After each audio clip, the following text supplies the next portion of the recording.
بسم اللہ الرحمن الرحیم۔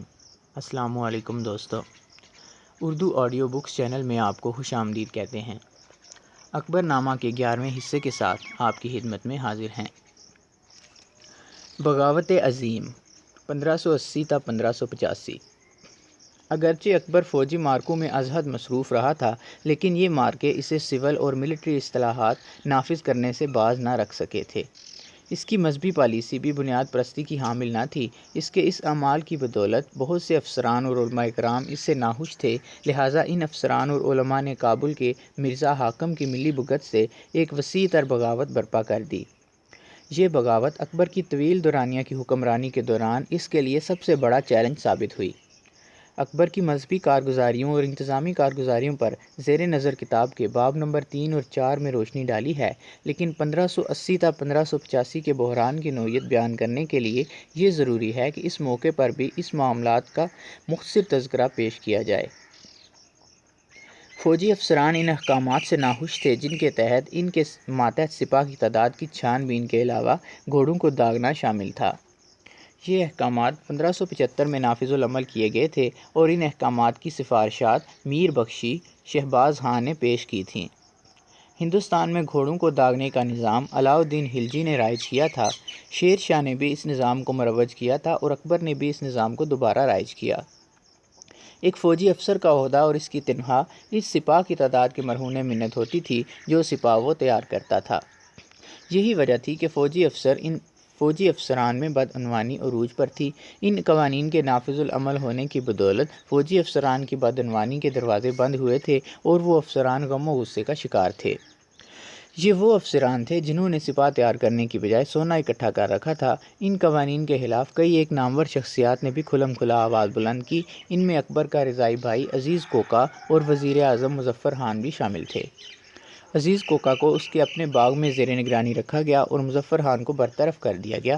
کچھ دیگر سرکشوں کا بنگال تبادلہ کر دیا گیا۔ مذہب کے میدان میں شہنشاہ نے اسی برس یعنی 1575 میں ہی عبادت خانہ قائم کرنے کا حکم دیا۔ لغوی معنوں میں یہ ایک عبادت گاہ تھی، لیکن در حقیقت یہ ایک سیاسی عمارت تھی جہاں شہنشاہ کی زیر صدارت مذہبی مباحثے منعقد ہوتے تھے۔ 1579 میں شہنشاہ نے ایک مجتہد کی اتھارٹی بھی حاصل کر لی اور دو نامور سنی بزرگوں کو جلا وطن کرتے ہوئے مکہ شریف روانہ کر دیا۔ ان کے نام ابو نبی اور مخدوم الملک عبداللہ سلطان پوری تھے۔ بہار اور بنگال میں بغاوت۔ بہار اور بنگال مخالفت کے بڑے گڑھ ثابت ہوئے تھے۔ اس میں حیرانگی والی کوئی بات نہ تھی۔ وسطی ہند کے افسران اور اہلکاران گرم اور مرطوب صوبوں کو ہمیشہ ناپسندیدگی کی نگاہ سے دیکھتے تھے اور اکثر اپنی سرکشی کا اظہار اختلاف رائے اور نافرمانی اور حکم عدولی کی صورت میں کرتے تھے۔ ان کو کھلی بغاوت پر آمادہ کرنے کے لیے مرکزی حکومت کے نمائندوں کی چند ایک ناگزیر تدابیر اور اصلاحات ہی کافی تھیں۔ بنگال کا گورنر خان جہان 1578 کے آخر میں وفات پا چکا تھا اور اس کے جانشین کے طور پر مظفر خان نے گورنر کا عہدہ سنبھالا تھا۔ کچھ عرصہ گورنر کے دفتر سے برطرف کرنے کے بعد اس کو دوبارہ گورنر کے عہدے پر فائز کیا گیا تھا۔ وہ ایک سخت گیر گورنر ثابت ہوا تھا۔ اس نے کئی ایک سخت اقدامات سر انجام دیے۔ اس نے اہلکاروں کو نہ صرف اپنی زبان سے گھاؤ لگائے بلکہ کئی ایک امراء کو ان کی جاگیروں سے بھی محروم کر دیا۔ ان سے برانڈ ٹیکس کا بھی مطالبہ کیا اور دوبارہ سابقہ طریقہ کار کو رائج کر دیا۔ بہار میں بخشی دیوان اور مولانا طیب وغیرہ نے بھی سخت اقدامات تجویز کیے۔ انہوں نے معصوم قبولی کی جاگیر ضبط کرنے کے علاوہ دیگر کئی ایک امراء کی جاگیریں بھی ضبط کر لیں۔ بنگال اور بہار میں بے اطمینانی محض بڑے عہدیداروں تک ہی محدود نہ رہی بلکہ نچلی سطح کے اہلکار بھی بے اطمینانی کی اس لہر کا حصہ بن گئے اور اس طرح یہ بغاوت طول پکڑ گئی اور اپنے جوبن پر جا پہنچی۔ عام سپاہ بھی حکومت کے خلاف اپنے افسران کے ہمراہ سراپائے احتجاج بن گئے۔ اس صورتحال سے نمٹنے کے لیے اکبر نے یہ فیصلہ کیا کہ بنگال کی سپاہ کی تنخواہوں میں 100% اضافہ کر دیا جائے جبکہ بہار کی سپاہ کی تنخواہوں میں 50% اضافہ کر دیا جائے۔ تاہم مرکزی حکومت کے دیوان خواجہ شاہ منصور نے یہ ہدایت کی کہ بنگال میں سپاہ کی تنخواہوں میں اضافہ 50% جبکہ بہار میں سپاہ کی تنخواہوں میں محض 20% ہونا چاہیے۔ مظفر خان نے جو نہ صرف خواجہ شاہ منصور کے احکامات پر عمل درآمد کو ممکن بنایا بلکہ سپاہ کو کی گئی زائد کٹوتی کا حکم بھی جاری کیا گیا۔ اس کا مطلب یہ تھا کہ سپاہ کو زائد ادائیگی کی رقم واپس لوٹانا تھی۔ جنوری 1580 میں بہار میں بغاوت پھوٹ پڑی اور اس کے فوراً بعد بنگال میں بھی بغاوت پھوٹ پڑی۔ بہار میں معصوم خان قبولی، جو کہ کابل کے مرزا حاکم کا سوتیلا بھائی تھا اور جس کی جاگیر ضبط کی جا چکی تھی، بغاوت کا سرغنہ تھا، جبکہ بنگال میں بابا خان کاکشال بغاوت کا سرغنہ تھا، اس کی بھی جاگیر ضبط کی جا چکی تھی۔ باغی اور سرکشوں کی پشت پناہی کئی ایک ملا بھی کر رہے تھے، جن کو یہ رنج تھا کہ شہنشاہ نے انہیں مدد ماج کی زمینوں سے محروم کر کے ایک بہت بڑے گناہ کا ارتکاب کیا تھا۔ ان میں سے ایک ملا نے یہ فتویٰ جاری کیا تھا کہ اہل ایمان کا یہ فرض تھا کہ وہ اکبر کے خلاف بغاوت کریں۔ اس ملا کا نام محمد یزدی صدر تھا اور اس کا تعلق جون پور سے تھا۔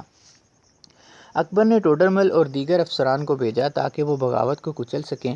بنگالی اور بہاری باغیوں اور سرکشوں نے اس دوران فوج میں شمولیت اختیار کر لی تھی اور انہوں نے ٹانڈا کا قلعہ کا محاصرہ کر لیا تھا، جہاں پر مظفر حسین پناہ گزین تھا۔ مظفر حسین نے اس کی جان بخشی کا وعدہ کرتے ہوئے اسے قلعے سے باہر نکالنے میں باغی کامیاب ہو گئے، لیکن اپنے وعدے کے برعکس اسے ہلاک کر دیا۔ اپنے اس اقدام کو جائز قرار دینے کے لیے انہوں نے حاکم کے نام کا خطبہ پڑھنا شروع کر دیا اور انہوں نے شرف الدین حسین کو اپنا برائے نام سربراہ مقرر کر دیا۔ انہوں نے ایک متوازی حکومت بھی قائم کی اور خطابات اور علاقہ جات بھی تقسیم کرنے شروع کر دیے۔ ٹوڈرمل کو دشمنوں کی قوت کا اندازہ ہو چکا تھا، لہٰذا وہ بہار کے ایک قلعے میں مقیم ہو گیا اور کئی ماہ تک دشمنوں سے برسر پیکار رہا۔ اکبر نے یہ فیصلہ کیا کہ اب وقت آن پہنچا تھا کہ عزیز کوکا کے ساتھ اپنے اختلافات ختم کر ڈالے، لہٰذا اس نے عزیز کوکا کی نظر بندی ختم کرتے ہوئے مصالحت کی راہ اپنائی اور اسے 5000 سپاہ کا کماندار مقرر کیا۔ اس کے علاوہ اسے خان اعظم کے خطاب سے نوازا۔ اکبر نے اسے مشرقی صوبہ جات کی طرف روانہ کیا اور ایک مضبوط فوج بھی اس کے ہمراہ کر دی۔ اس فوج کی سربراہی عزیز کوکا کو عطا کی۔ اس نے شہباز خان کو یہ ذمہ داری سونپی کہ وہ عزیز کوکا کی معاونت سر انجام دے۔ ٹوڈرمل کی سخت مزاحمت اور ایک طاقتور فوج کی آمد کی خبر سن کر دشمنوں کے حوصلے پست ہو گئے اور انہوں نے ٹوڈرمل کے قلعے کا محاصرہ اٹھا لیا۔ اس کے بعد ٹوڈرمل نے جارحانہ رویہ اختیار کرتے ہوئے کچھ کھوئے ہوئے علاقے دوبارہ واپس لے لیے۔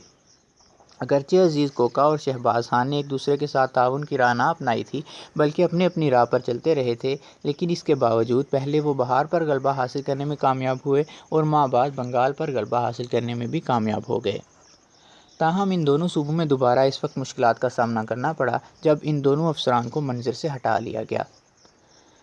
عزیز کوکا کو واپس بھیج دیا گیا۔ اس نے کچھ ماہ تک کامیابی کے ساتھ اپنی مہم چلائی تھی، لیکن اسے بنگال کی آب و ہوا پسند نہ آئی تھی۔ اس کی جگہ شہباز کو مقرر کیا گیا۔ نئے کمانڈر نے بھی کئی ایک مقابلہ جات کے دوران دشمن کے دانت کھٹے کیے تھے، لیکن مغل افسران اور مشرقی صوبہ جات کے مقامی باغیوں کے مابین رسہ کشی 1585 تک جاری رہی۔ مرزا حاکم کا پنجاب پر حملہ۔ شہنشاہ نے ایک دانشمندانہ فیصلہ کرتے ہوئے بنگال اور بہار کے مسائل کے حل کی ذمہ داری اپنے جرنیلوں کو سونپی تھی اور بذات خود دارالحکومت میں مقیم رہا تھا اور حالت تیاری میں تھا کہ اگر دارالحکومت میں کوئی مسئلہ اٹھ کھڑا ہو یا شمال مغرب کی طرف سے کابل کے حاکم کی طرف سے کوئی خطرہ درپیش ہو تو اس کا فوری تدارک کر سکے۔ بدخشاں کی صورتحال بھی توجہ درکار رکھتی تھی۔ بیرونی طور پر توران کے عبداللہ خان ازبک کی طرف سے خطرہ لاحق تھا، جبکہ اندرونی طور پر سلیمان اور اس کے پوتے شاہ رخ کے درمیان حصول اقتدار کی کشمکش جاری تھی۔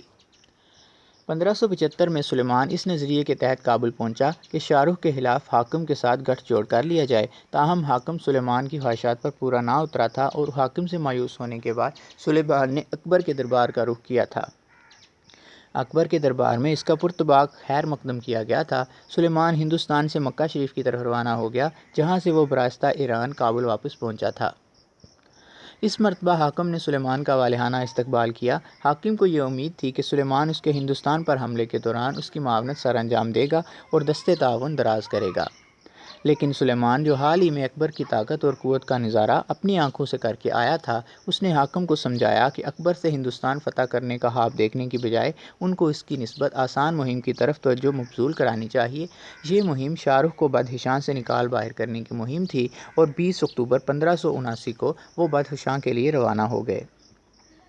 اکبر بدخشاں کی صورتحال سے مطمئن نہ تھا، لہٰذا اس نے لاہوری اور ملتانی افسران کو حکم دیا کہ وہ شاہ رخ کی مدد کو پہنچیں، لیکن قبل اس کے کہ یہ مدد روانہ کی جاتی یہ اطلاع موصول ہوئی کہ حاکم سلیمان کا ساتھ ترک کر کے واپس کابل جا پہنچا تھا۔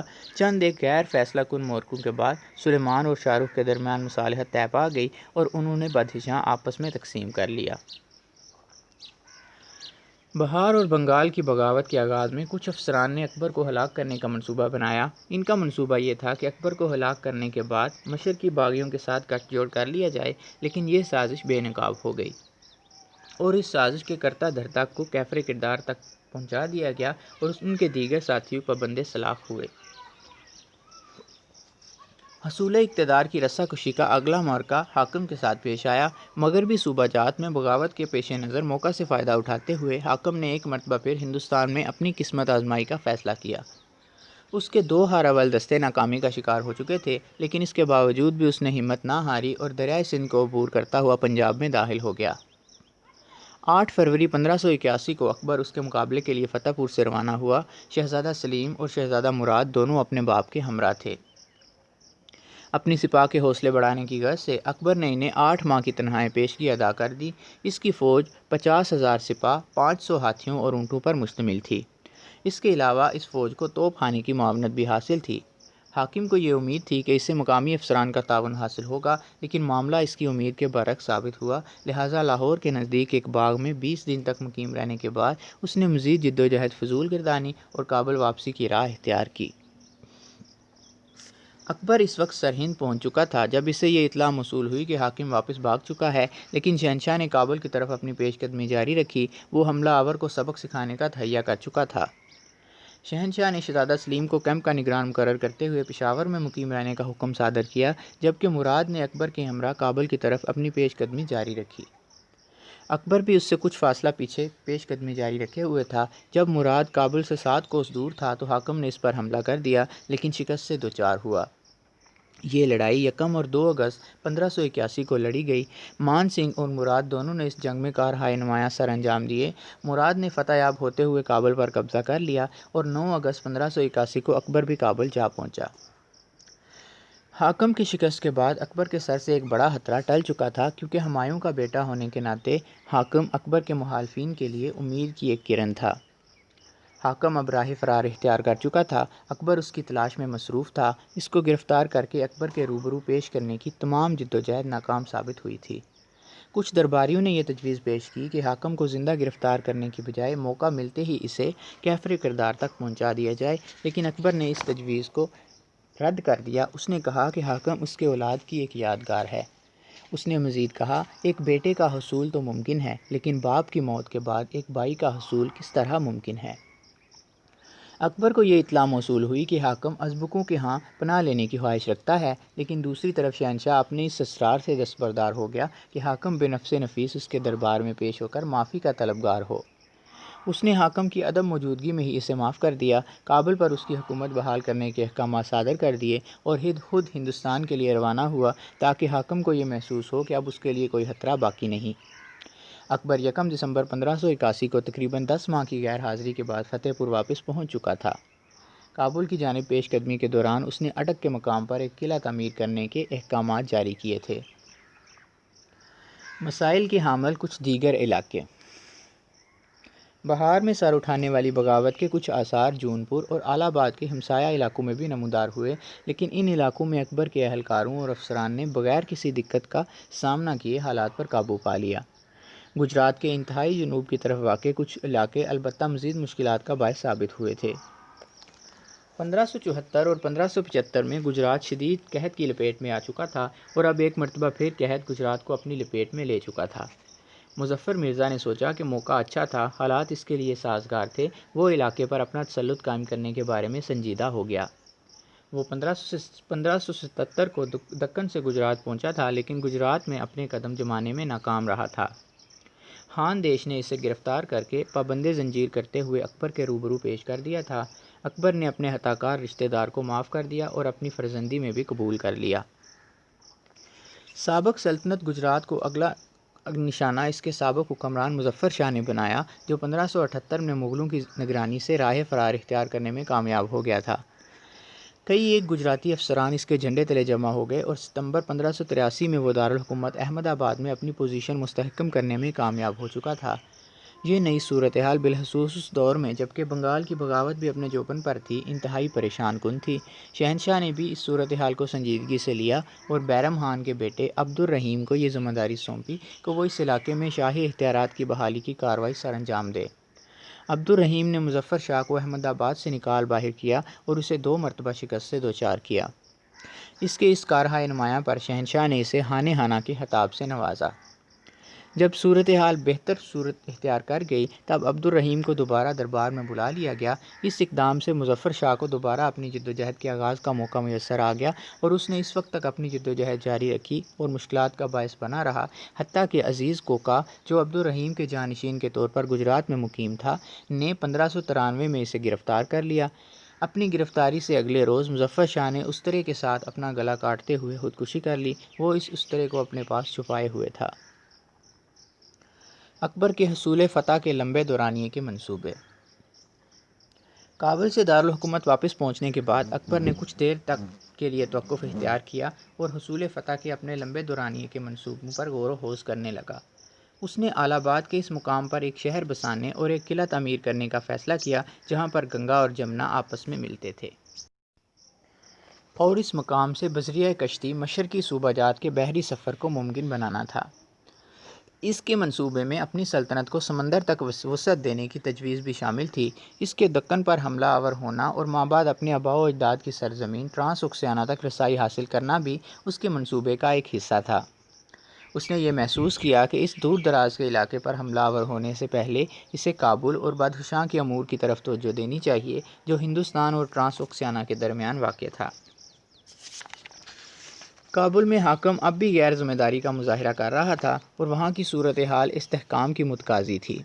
یہ بھی ضروری تھا کہ بدخشاں میں سلیمان اور شاہ رخ کے درمیان جاری رسا کشی بھی اختتام کو پہنچے اور ان کے درمیان مصالحت کی راہ تلاش کی جائے۔ اپنے پروگرام کے پہلے مرحلے پر عمل درآمد کو ممکن بنانے کی غرض سے شہنشاہ ایک ہاتھی پر سوار اکتوبر 1583 کے وسط میں فتح پور سے روانہ ہوا۔ بارولی کے مقام پر وہ اور اس کے چیدہ درباری کشتی پر سوار ہوئے جبکہ باقی قافلے نے خشکی کی راستے سفر طے کیا۔ نومبر کے وسط میں وہ الہ آباد پہنچ گیا۔ وہاں پر اس نے ایک شہر کی بنیاد رکھی اور اس کے علاوہ 4 قلعوں کی تعمیر کی بھی بنیاد رکھی۔ پہلا قلعہ ایک مختصر عرصے میں تعمیر ہو گیا اور جلد ہی اس کے ارد گرد شہر بھی آباد ہو گیا۔ لیکن گجرات میں مظفر شاہ کے دوبارہ فعال ہونے اور احمد آباد پر اس کے باثانی قبضے نے اکبر کو اپنی طرف متوجہ کیا اور اس نے مشرق کی طرف پیش قدمی کرنے کا اپنا فیصلہ ترک کر دیا اور الہ آباد سے فتح پور کے لیے روانہ ہوا۔ 20 فروری 1584 کو الہ آباد سے اس کی روانگی ہوئی اور 24 فروری کو وہ دارالحکومت جا پہنچا۔ تاہم اس دوران عبد الرحیم مظفر حسین کو شکست سے دوچار کر چکا تھا اور اب اس امر کی کوئی ضرورت باقی نہ تھی کہ شہنشاہ بذات خود گجرات کی مہم سر انجام دے۔ اس کی سلطنت کے شمال مغربی علاقے جلد ہی اس کی ایک لمبے دورانیے کی موجودگی کے متقاضی ہو چکے تھے۔ شہنشاہ کی لاہور آمد 1585 تا 1598۔ سلیمان اور شاہ رخ کے درمیان تنازع کی بدولت ٹرانس اوکیانیا کے ان کے ہمسائے حکمران عبداللہ خان ازبک کو گل کھلانے کا موقع میسر آ گیا۔ 1584 میں عبداللہ خان نے بدخشاں پر چڑھائی کر دی اور بغیر کسی مزاحمت اس پر اپنا تسلط قائم کرنے میں کامیاب ہو گیا۔ سلیمان اور شاہ رخ نے کابل کی طرف پسپائی اختیار کی جہاں پر حاکم نے اکبر کو اس سانحے کی اطلاع دی اور اس سے یہ ہدایات طلب کی کہ اس صورتحال میں اسے کیا کرنا چاہیے۔ شہنشاہ نے مدد کا وعدہ کیا اور ثابت قدم رہنے کا بھی مشورہ دیا۔ شاہ رخ نے کابل سے فتح پور کی راہ اپنائی اور 3 جنوری 1585 کو فتح پور جا پہنچا۔ اس نے اکبر کی ملازمت اختیار کر لی۔ کچھ عرصہ بعد سلیمان بھی اکبر کے زیر تحفظ آ گیا اور 1599 میں ہندوستان میں ہی وفات پا گیا۔ عبداللہ خان پہلے ہی 1588 میں بخارا اور بلخ فتح کر چکا تھا۔ اس کے علاوہ وہ خراسان کے کچھ علاقے بھی ہڑپ کر چکا تھا۔ بدخشاں فتح کرنے کے بعد وہ کابل کی سرحدوں تک جا پہنچا تھا جو کہ ہندوستان میں داخلے کا ایک دروازہ تھا۔ کچھ عرصہ تک اکبر عبداللہ سے ٹرانس اوکیانیا ہتھیانے کے بارے میں سوچنے کی بجائے اس سے کابل بچانے کے بارے میں سوچنے میں مصروف رہا۔ کابل کا حکمران عبداللہ خان کے مقابلے کے لیے ایک موزوں حکمران نہ تھا، لیکن 30 جولائی 1585 کو وہ ایک مختصر علالت کے بعد انتقال کر گیا۔ اب اکبر کے لیے کابل کا براہ راست کنٹرول سنبھالنے کا راستہ صاف ہو چکا تھا۔ یہ افواہیں گردش کر رہی تھیں کہ حاکم کا ماموں اور کچھ دیگر لوگ حاکم کے بچوں سمیت عبداللہ خان کے پاس جانے کا سوچ رہے تھے۔ اکبر نے مان سنگھ کو حکم دیا کہ فوراً کابل کی طرف پیش قدمی کی جائے۔ وہ چند فوجی دستوں کے ہمراہ کابل روانہ ہوا اور اکبر بذات خود 22 اگست 1585 کو پنجاب کے لیے روانہ ہوا۔ مان سنگھ کابل پہنچ چکا تھا اور اس نے مذکورہ افراد کو عبداللہ خان تک رسائی حاصل کرنے میں ناکام بنا دیا۔ روہتاس پہنچنے کے بعد اکبر نے قاسم خان کو آگے روانہ کیا۔ قاسم خان ایک انجینئر تھا، اس کو یہ ذمہ داری سونپی گئی کہ وہ دریائے سندھ تک سڑک کو ہموار کرے اور کابل تک ایک سڑک تعمیر کرے اور یہ سڑک براستہ درہ خیبر تعمیر کی جائے۔ دوستو 11واں حصہ یہاں پہ ختم ہوتا ہے۔ 12ویں حصے کے ساتھ جلدی حاضر ہوں گے، تب تک کے لیے اجازت دیجیے۔ اللہ حافظ۔